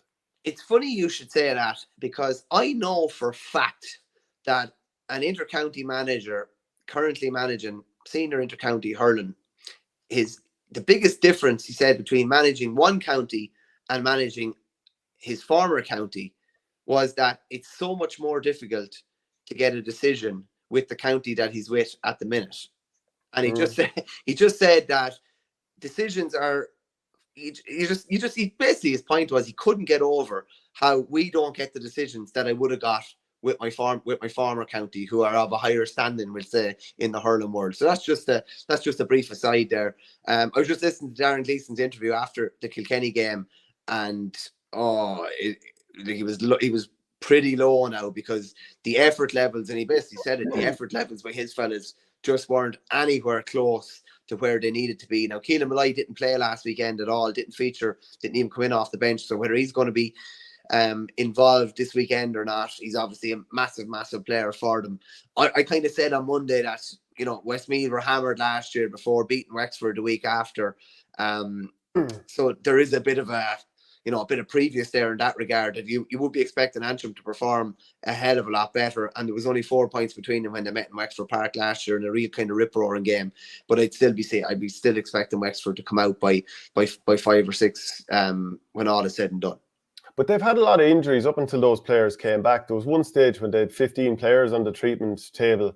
So, and I was reading in the Irish News a quote from Owen Campbell, which came from a few weeks ago. It's been completely different. This is post-league and getting the players back.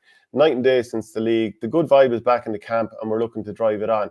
Now, that defeat was massive for them. But do you feel like they would also look at it and think, traditionally, even that under-21 game where we shocked Wexford in an All-Ireland semi-final, God, is that 10 years ago now? Something like that. That they'll feel like, if there's a team we can get it up for, it is Wexford, who last year showed their vulnerability at times. 100%. As I said to you, there's a couple of games that they would have circled in the calendar. This game, the Dublin game, and obviously the Carlow game at the end. And you would be expecting massive improvement from Antrim. Like Owen Campbell basically said a few weeks ago at the Leinster launch that they were basically having to even pull back in some sessions to make sure they had a team at the weekend. There were that many fellas kind of injured, and obviously the 4 Dunley lads weren't involved. Everybody's back involved now. You'd be expecting them to be a lot better than they were during the league.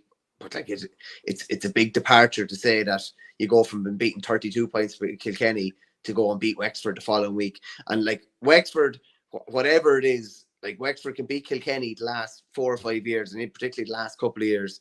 But it's they rise when they play higher opposition, but they go down to the level of lower kind of class opposition, and they need to try and nip this game in the bud early and make sure that doesn't turn. I'm saying that they were 17 points up against Westmeath last year, so maybe they don't need to be that far up this time, but they need to try and have Antrim at arm's length, because the longer it goes on, the stickier it gets.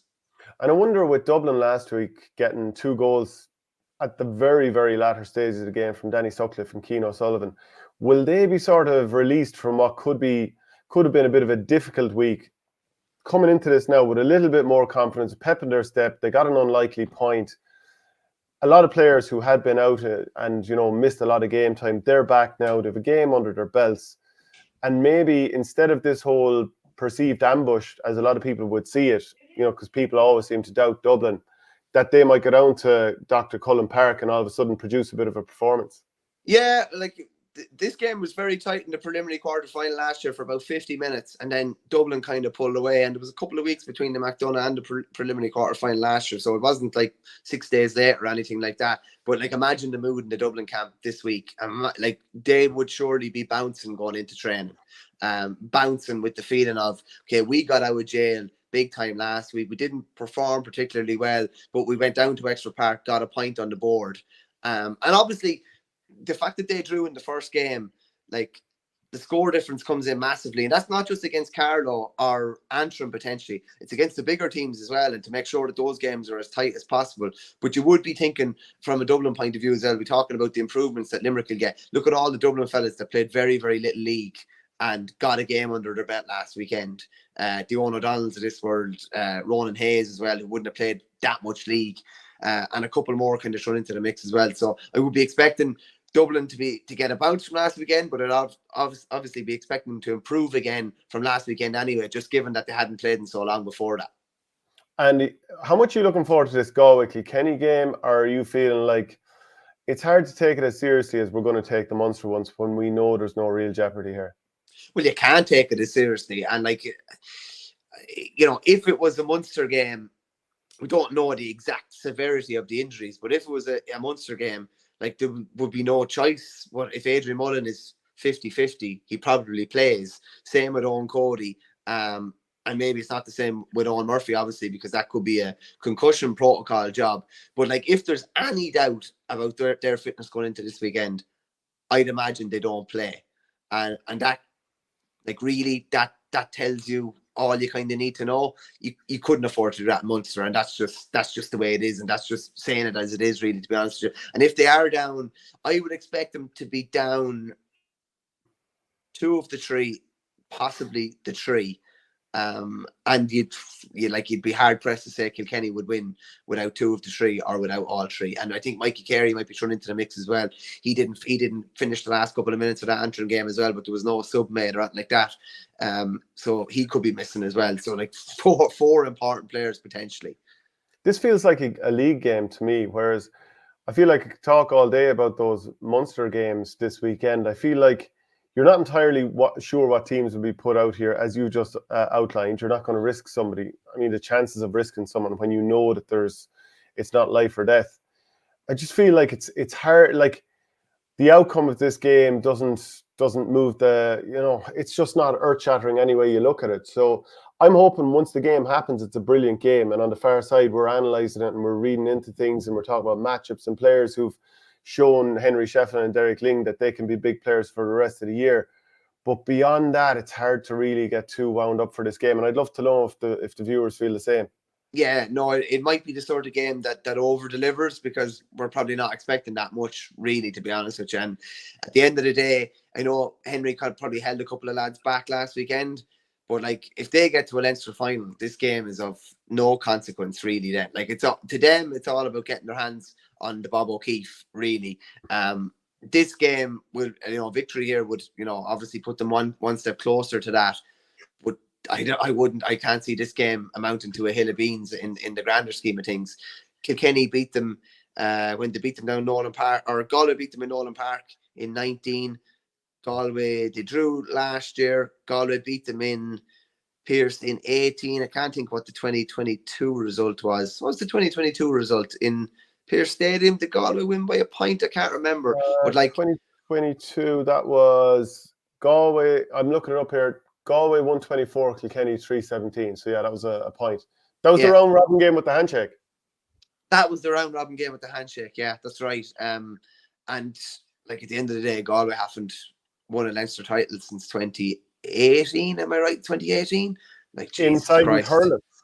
Inside the hurling. Yeah, remember that? Yeah, that was mad. Yeah, I think it was.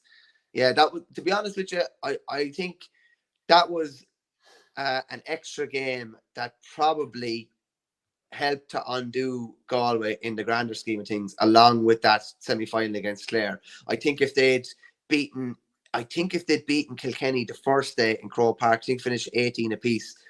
Even if they'd avoided a Leinster final replay, I think they would have had a far greater chance of winning the All-Ireland after. Or maybe if they didn't hit every ball long on top of Johnny Glynn in the final, maybe they could have won that. Fair point, yeah, fair point. Yeah, Catherine Coughlin, this comment was up at the top of the show. She's coming in 2-footed on me. Ever since Shane stopped talking up Tipp every 5 minutes, this pod's gone from strength to strength. Jeez, I even watched the Nina Guardian pod now, for God's sake. Limnock, a boo. See, the problem is what basically what we need is for there to be loads of question marks hanging over Tipperary and not that much anticipation. Because if they show any signs of being back, you totally lose the run of yourself. And we end up talking about, a Tipp League game against Carlow for a 45 minutes and reading into everything to the nth degree. And you're loving it. Come on, call a spade. Well, yeah, I'm loving it a bit, and then I look at the clock and I'm like, oh my god, how have we spent so much time talking about a match that really doesn't amount to anything in the grand scheme? Hey, in the Joe McDonagh Cup, something that does relate to you and probably will do for a few more years, please God. I'm only joking. But like, Offaly are out this weekend against Westmeath, and like at the table as is, 3 games were played. Down, Kerry, and Laois, they're 1, 2, and 3 after a win apiece. Then Offaly, Westmeath, Meath. But Down beat Meath by 8 points. Very, very good win there. That puts them top in score difference. Laois obviously shocked G at the end to win by a goal. And Westmeath would not have been expecting to lose by 6 points at home to Kerry. So this weekend, Offaly against Westmeath, Meath against Laois, Kerry against Down. We'll start off with your own county. What are you expecting? Because Joe Fortune's charges will want to have a bit of a backlash. Yeah, both sides need to have a backlash or it's game over, to be honest. Like, what are we?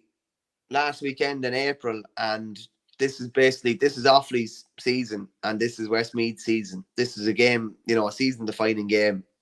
You're basically out of running for a final place. If you draw, you're probably still hanging in and could end up on 7 at the end. But if you lose, 6 points won't cut it, barring a load of other results go your way. And if you could end up on 6 at Westmeath, just say Offaly lose to Westmeath at the weekend, and then you're done on the head-to-head. So this game is massive, to be honest with you. I would say looking at the 2 performances as a whole over the weekend, like Offaly performed probably a lot better against Laois overall than Westmeath did against Kerry. Westmeath never looked like winning that game by all accounts, just from chatting to a few people that were there, reporters and that. Whereas Offaly had themselves in a pretty good position against Laois, and it's probably a bit of self-inflicted harm as well. The 2 goals that Laois got were 2 Offaly scoring chances that were turned over and ended up in the net at the other end of the pitch. So as I said about Clare and Cork, you have no choice but just to get back at it straight away, and both teams have to produce on Sunday. I'd be leaning ever so slightly towards Offaly, and the fact it's in Tullamore obviously is a little bit of a help as well. But yeah, not with too much of a degree of confidence either. Yeah, I don't know, just some of what I've seen from Westmeath in the last couple of years, I feel like I'd have a little bit more confidence in them. Even like the win last year against Wexford, I'm not sure if Offaly, who drew with Wexford, fair enough, in the league this year, I'm not sure they would have that in them just yet. I think in time they will, but I'd be leaning a little bit more towards Westmeath this weekend. There's an interesting question there. Who's home advantage for Kerry versus Down? So I quickly looked up the distance that Down are going to have to travel. If you were to go from it's funny. It kind of makes a bit of a difference. Like if you were to go from Ballycran, for example, to Tralee, where the game is on, it's 5.5 hours one way. Yeah, that's nice spin. Going. Like, I don't know about you, like I've been on a bus and we made journeys for like 2.5 hours, and you'd be half wiped after. And I don't know what it is about being on a bus or whatever. If it was 5.5 hours, you'd nearly be stopping 2 or 3 times. Maybe that game is which day, Shane? Saturday, Sunday, Saturday? It is Sunday. Sunday. Okay, so at least they travel down probably Saturday night. If I'd have been on the Saturday, they mightn't have been able to afford that luxury with lads working or whatever. But I tell you something now, Kerry wouldn't have wanted to lose the run themselves too much with the result against Westmeath, because Down have been tipping away lovely, and to me, there's very, very little between the 2 of these. Very, very little. I think it was Tim Prenter put up a big score for Down last weekend, and I know they won by 8 on the scoreboard, but by all accounts, they were the guts of 15 better than them from just chatting to different lads that were at the game. So I wouldn't be totally shocked if Down went down there and got a result, to be honest with you. I would be surprised if Laois didn't get a result against Meath. I mean, they have a serious array of forwards. Meath came into the championship, but they had a managerial change and what have you. They lost by 8 points to Down. Confidence is probably on the floor, and I'd say the last thing they want to see is the Division 2A champions coming to town. No, definitely. Like Laois are probably flying high, bringing good league form, Division 2A, getting promoted. A great result last weekend. Anything other than, realistically, anything other than a double digits win here for Laois should be a massive shock. Yeah, it certainly would. Okay, going through some of the other fixtures then. Hold on, I'll have to just I have them here somewhere. Yeah. Okay. So the Christie Ring, Sligo against Tyrone this weekend, London against Wicklow, Kildare against Derry. In the Nicky Racker, that's Armagh against Roscommon, Louth, Mayo, Donegal, Monaghan. And the Laurie Maher will see Longford, Leitrim, Warwickshire, Fermanagh, Lancashire, Cavan. And because I have to run out the gate very soon, Bernie, we might just jump straight onto the football here. Yeah. There's football semi-finals in both Ulster and in Leinster. So Armagh against Down, that actually could be tasty. And obviously everyone expects Donegal, Tyrone to be really, really good. We'll go on to Leinster in a second. But, you know, you have to start at Donegal, Tyrone there. Yeah. Do you think there's anything in the fact that when Donegal beat Dublin in 2014, like McGuinness basically said he'd been planning for a year to beat Dublin. And they obviously had, like, I don't know, when was the fixture made? 5 months maybe to plan for Derry. Whereas now you're turning around 8 days later. I'm sure he went and looked at Tyrone and Cavan the next day. But it is like the first round is totally different in that sense. You know exactly who you're playing, whereas now you have to reassess and whatever. I wonder, will you see the same level of detail as regards their game plan and really having a lot of time to go after certain aspects of Tyrone's play? That's just one thing I kind of have in my head looking at that game. Yeah, it's a good point. But I suppose it works out both ways, because the two teams could suggest that they've been eyeing it up for so long and that they're focusing, they've had a fairly narrow focus, especially if it's, you know, a couple of, even if you've got a preliminary round and you have to plan for that first. So it could be 2 games away before you're thinking about somebody like Donegal. So I think it's the upside for Donegal is they've won a huge game that most people didn't expect to win. Everybody assumed once McGuinness took over that they'd be that bit stronger than they were in the last couple of years when, you know, at times they were not great at all. But you only have to go back to 2022 for Donegal last being in an Ulster final, and they only lost it by a couple of points to Derry. And even before that, 2020, they lost by 4 points to Cavan after winning the 2 previous ones. So for however bad things looked, it was for a relatively short period of time that they were that far off the mark. So they didn't become bad footballers. They've been re-energized, I suppose, belief put back into them again. So I can't see them being anywhere except right there with Tyrone all the way. And Tyrone had to go to extra time against Cavan. So I wouldn't see any reason not to see this as 50-50 at least. Oh, this is 50-50. If anything, it's probably 55-45 Donegal, to be honest with you. Like, McGuinness came back in, they got a Division 2 crown, exact same as they did in his first year, the first tenure. They won Ulster first tenure as well. And I think, like, I don't think an All-Ireland is realistic this year.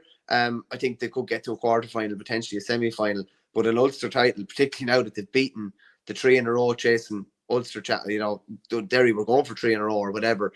I think all eyes will be trying to win an Ulster title now. And it's funny, Shane, I actually don't think Derry been beaten last weekend and a couple of frailties been highlighted. Does their All-Ireland hopes any harm, being honest with you? Yeah, because now they can go and train and figure out what's right, what's wrong, what do we do about our goalkeeper. And pull back a small bit, because it's been fairly bang, bang, bang, bang, bang for them the whole way through. And the Glen lads. Exactly. I actually don't think it's a bad thing at all, to be honest. I know they didn't go out to lose last Saturday, but it might have positive consequences for them. Yeah, and no more than Donegal during the regulation rounds of the league, where Donegal won 6 out of 7 games, drawn 1, plus 45 scoring difference. Armagh won 5 out of 7, plus 46 scoring difference. So they were really on fire. And Armagh are up against Down, who got promoted from Division 3. So their form is pretty good, even if they lost that final to Westmeath. I'd still feel like, given the higher level that Armagh have been operating in the last while, I'd still give them the nudge here. Yeah, Down Armagh were very good against Fermanagh. Like, that game was over early doors. Down again weren't able to get a goal on the board the last day against Antrim, and that game was probably tighter than most people expected. Armagh seem to play a different style up in Ulster than compared to when they get down to Croke Park. But I would be expecting Armagh just about to come through that one. Yeah, and even like, I think in the last 26 years, Down have only beaten them once. So that stuff also counts. Then in the Leinster side of things, like imagine we're talking about the All-Ireland champions here in the second game, and it's just like, and my own county are playing obviously as well, but it's like the most unappetizing fixture there's going to be all season probably. Yeah, so should we start with Kildare Louth? I mean, after the dreadful league that Kildare had, the fact that they can now be in the mix for something to get into a Leinster final, and in a way for either of these teams, would they be better off with a Tailteann Cup run, which obviously Offaly will end up with because they're not going to beat Dublin. I mean, you just wonder, is it a poison chalice that you go into a Leinster final, probably get pumped by the Dubs, and then you have to go into an All-Ireland group phase where things might not get that much better? I asked Declan Kelly this, the Offaly manager, earlier on in the week, and he just said, he said, no, he said, I can, I can understand why someone might think that or whatever. But he said, like, at the end of the day, like, he's going to find out exactly where Offaly are at the weekend. If that's 25 points worse off than the Dubs, well then so be it. Or if that 20 points or 15 points or whatever it is, you will find out exactly where you are. And he actually looked at the idea of playing in Croke Park as a positive because everything is exposed there. It's kind of like no other venue in the sense if anything is anyway off, fitness, your kicking game, whatever it is, it would be exposed in Croke Park. But I think from a Louth point of view, in their semi-final, like Louth have a chance to get to successive Leinster finals for the first time since the 50s, I think. And, outsiders looking in, as we are, we would have probably said, like Mickey Hart and Gavin Devlin leaving Louth. Will the train go off the tracks a small bit? It didn't at all. There was results in the league that were, a point the wrong way. They easily could have ended up on 8, 9, 10 points potentially in Division 2 and been third or fourth. They ended up saving their bacon on the last day, but they did so convincingly. I would be favouring Louth. I saw them in the flesh the last day against Wexford, and they weren't brilliant or anything the same day, but they create goal scoring chances, and they took forward in the last day. And I know Kildare beat Wicklow, but they were hanging on, and I just think there's a bit more about Louth, and I think it's simplistic enough. I think they'll put up a bigger score. I think they could put up 216, 217, something like that. And if they do, I don't think Kildare will get near the colour of that.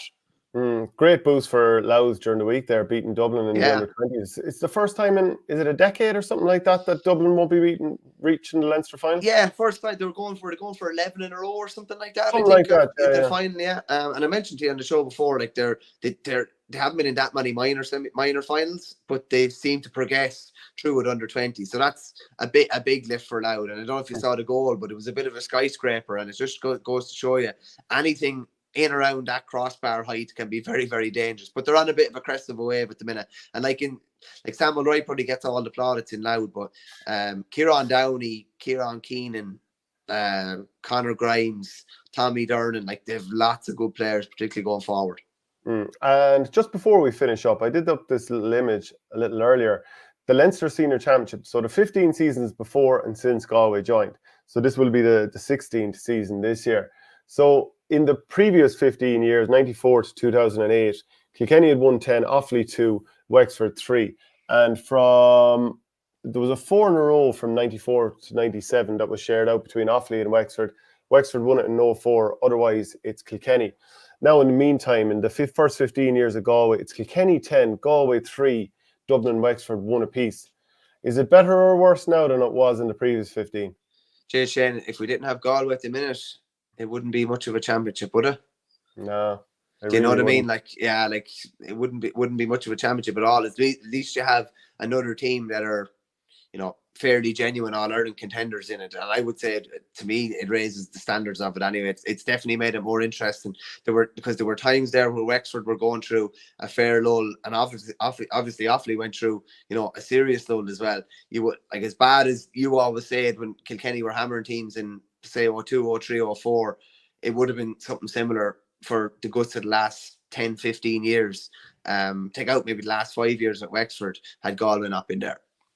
It is time to change Leinster having 2 teams coming out of it, isn't it? Oh, you sprung that one on me. And what, 4 come out of Munster? Yeah. Stop now, will you? Stop. So one team, only one team. See, but it'll actually make Leinster competitive again. Like it'll make there be jeopardy in every game. Okay, it would also ruin the Munster Championship. And it would though. It would ruin the Munster Championship. It'd be like the Offaly Senior Football Championship, where even if you finish bottom of your group, you end up in a quarter final. Like, come on, no. But we really are. It's such a missed opportunity that every year, let's say, for example, Waterford and Tipp don't get out of Munster this year, you're guaranteed another year of no Tipperary-Kilkenny. We've gone 5 years without seeing Tipperary against Kilkenny in the championship. No other sport in the world would do this. It's nonsense. I think we have this conversation every few months. What probably needs to happen is that, well, maybe not saying it just needs to happen, but maybe that something they're going to talk about in the football. Play the league as a Munster round robin and a Leinster round robin, and then have an open draw for championship, as in mixed groups or whatever it is. Something, I'm just saying, something like that. Because obviously winning a Munster still has unbelievable standing. And as long as that has unbelievable standing, imagine, when do you actually see this scenario where a Munster championship won't take place and in open, you know what I mean? Because of the standing that it has. Maybe in 10 years' time it won't have the same standing and they'll be able to make a change, but it still has unbelievable lure, shall we say, at the minute. Maybe just one team out of Leinster would be enough. One team out of Leinster, still 3 out of Munster, straight into the All-Ireland semi-finals. Boom. Okay, look, folks, that's it from the show this week. If you want to get some of the preview columns as well, go to patreon.com/OurGame. Michael, see you at the far side of the weekend. Sound channel.